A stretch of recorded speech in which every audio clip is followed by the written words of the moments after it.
ঘুম থেকে উঠে দেখি এতটা জোরেই বৃষ্টিটা চলে এসছে যে আমি জামা কাপড় তুলতে গিয়ে পুরো কাক ভেজার মতো ভিজে এসেছি। মানে দেখতে পাচ্ছি আমার চুলের অবস্থা পুরো ভিজে গেছে, মানে আমি চান পুরোপুরি। সো যাই হোক, এখানে তো আমার আর একটা ফোনটাকে হচ্ছে ভার্সন আপডেট মেরেছিলাম, তাই দেখালাম। এই ব্যাপারটাকে না দেখলে আমার যেন মনে হয় এটা খেলনা ফোন। এই যখন এই ওয়ালপেপারটা আসে আর কি, পুরো মনে হয় আমার খেলনা ফোন, এটা নিয়ে আমি খেলতে পারবো।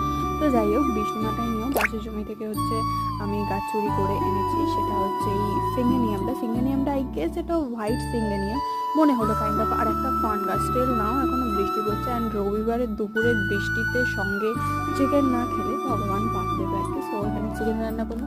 তো দুপুরবেলা অনেকক্ষণ দাঁড়ানোর তান্ত্রিক শুনতে শুনতে ঘুমিয়ে পড়েছিলাম। দেন উঠে বসেছি এখন আম খেতে। এরপরে বসেছিলাম আর কি আমার নখগুলো কাটতে, প্রচণ্ড বড় হয়ে গেছিলো, এরপরে উবড়ে যাওয়ার চান্স ছিল। আমার নখগুলো দেখে ছোটবেলা স্কুলে বলা হতো নাকি টিয়া পাখির ঠোঁট, আমি জানি না কেন বলতো। তো চলো বাই।